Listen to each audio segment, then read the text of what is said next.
seguir falando sobre esses assuntos importantes aqui para o Brasil, mas agora a gente vai trocar de assunto e voltar a falar sobre o que a gente já tinha mencionado lá na abertura do Acorda Metrópolis. A gente vai falar sobre PCC e também Banco Master, porque a coluna do Tássio Lohan apurou que o contrato de compra do Banco Master, aliás, do Banco Pleno, antigo Voiter, pelo Banco Master, tinha a REAG, distribuidora de títulos e valores imobiliários, como agente fiduciária, né? E durante essa negociação, em 2023, a gestora era investigada pelo Ministério Público de São Paulo pelo suposto elo com o PCC em operações de lavagem de dinheiro em postos de combustíveis. O colunista Tássio Lohan vai nos contar tudo sobre essa nova apuração de Banco Master e os desdobramentos. Tássio, é um prazer falar contigo. Muito bom dia. Muito bom dia, Nath. Tudo bem? Um prazer também estar aqui falando com vocês. Então, foi uma apuração que o Ramiro Brites, de São Paulo, né, nosso colega de São Paulo, e o Manuel Marçal, que trabalha aqui diretamente comigo na coluna, trouxeram, mostrando alguns personagens que já são conhecidos, né? Banco Master, REAG, Banco Pleno, mas agora trazendo essa nova ligação entre esses entes, né? Esse contrato de compra do Banco Pleno, né, que era o antigo Banco Voiter, né, que depois que o Borcaro comprou, virou Banco Pleno, né? Esse contrato consta no celular do Daniel Borcaro, que foi apreendido pela PF e que alguns dados, algumas mensagens ali foram repassadas à CPMI do INSS, né? Esse contrato tem mais ou menos 60 páginas, e a gente leu esse contrato para entender melhor como é que foi essa compra do Banco Pleno pelo Master e mostrando também agora essa nova informação que é a REAG como agente fiduciária, né? Esse contrato ele foi firmado ali em dezembro de 2023. E nessa época, a REAG já era investigada por esse suposto elo com o PCC, né? A gente relembra aqui que em 2025 foi novamente fase de uma operação, né, a Carbono Oculto, e recentemente também acabou entrando na operação Compliance Zero, que já investiga essa questão aí especificamente do Banco Master e essa venda de ações podres, né, de imóveis podres.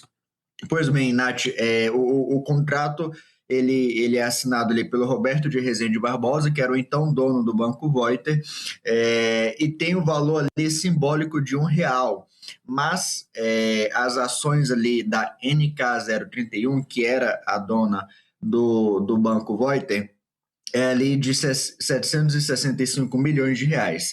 Então, ele é adquirido pelo Master e uma dessas cláusulas que a gente vai chegar na REAG, uma dessas cláusulas desse contrato prevê que o Rezende Barbosa, né, ou seja, o antigo dono do Voiter, deveria investir 400 milhões de reais em debêntures emitidas pelo Banco Master, né? Esses 400 milhões seriam investidos no Master e esses 400 milhões em debêntures seriam devolvidos ali para o dono em 4 anos em parcelas ali de 100 milhões de reais. Mais ou menos 100 milhões de reais, porque tem um rendimento ali dessas debêntures e tudo mais, né? E aí, essas debêntures, que aí que está o ponto-chave, elas tinham como agente fiduciária a própria REAG, que estava ali acompanhando essas informações prestadas, né? Para quem não entende, o agente fiduciário é aquele que acompanha ali a emissão de debêntures, fiscaliza, vê ali as condições do contrato e tudo mais, e aí entra a REAG nessa situação, né, nessa negociação, como agente fiduciária, né? A gente também viu que depois de fazer esse contrato, né, tá ali o contrato bonitinho e tudo mais, teve uma briga ali entre o Daniel Borcaro e o antigo dono do Voiter, né, o Roberto de Rezende Barbosa, justamente porque houve uma inadimplência ali em relação a essas debêntures, né? O aponta que não houve pagamento ali de algumas parcelas desse contrato, o que acabou, enfim, levando o caso à justiça, mas que a gente vê aí, teve alguma resolução ali de que houve um acordo ali entre eles depois, Nath. Caramba, Tássio, é impressionante, né? Essa coisa das outras financeiras que foram surgindo, né, ao longo dessas fases todas da Compliance Zero, e não só da Compliance Zero, né, mas a partir desse entendimento da atuação do Banco Master com os fundos de pensão pelos estados brasileiros. A gente já tem Amazonas, Amapá, Rio de Janeiro.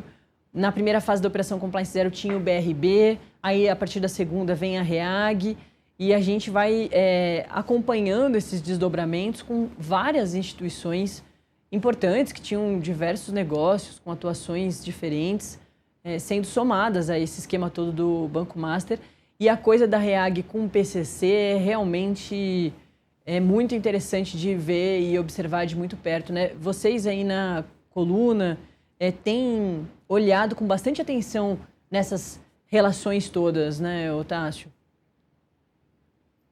Exatamente, exatamente. A REAG, né, nessa época do contrato, ela já era citada na Operação Cassiopeia, né, que foi deflagrada em março de 2023, e que apurou ali que investigou algumas empresas, entre elas a Copap, né, do Beto Louco e do Primo, né, que hoje estão foragidos aí porque foram alvos da Operação Carbono Oculto recentemente. Sim. Depois de 2023, a REAG apareceu na Carbono Oculto, né, que é essa que já apura essa suspeita de lavagem de dinheiro do PCC, usando esses fundos que eram administrados ali pela REAG, e agora na Compliance Zero novamente, né? Como você disse, são vários as operações que a REAG aparece, como também são vários os entes que estão envolvidos vamos dizer assim, nesse grande sistema, né?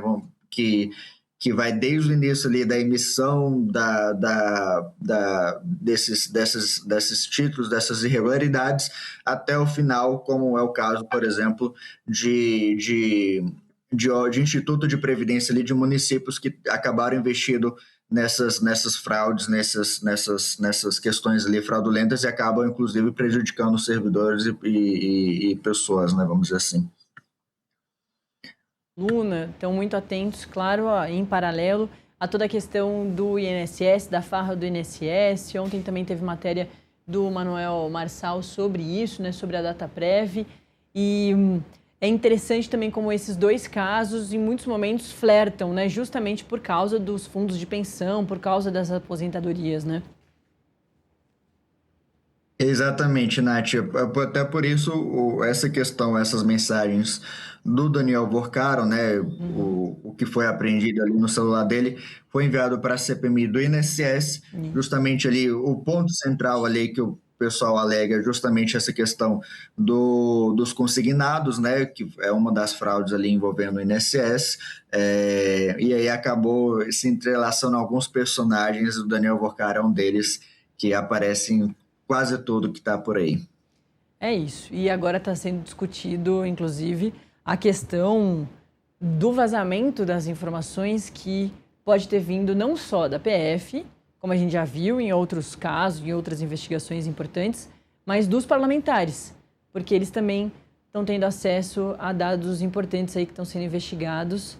Na semana passada a gente viu diversos vazamentos, né? De mensagens, inclusive, que não tinham nada a ver ali com a investigação, pessoais do Daniel Vorcaro com a noiva, por exemplo.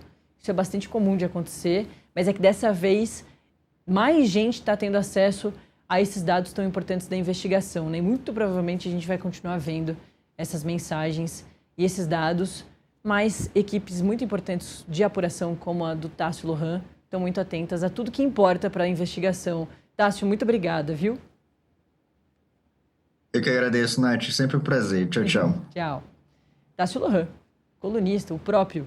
E dentro do guarda-chuva ali do Tássio Lohan tem esses diversos repórteres, a Melissa Duarte, o Manuel Marçal. E dessa vez, nessa apuração aí do Master, com a REAG, com o Banco Pleno, o PCC, tem o dedinho ali também, a apuração do Ramiro Brits, que é repórter da nossa redação em São Paulo.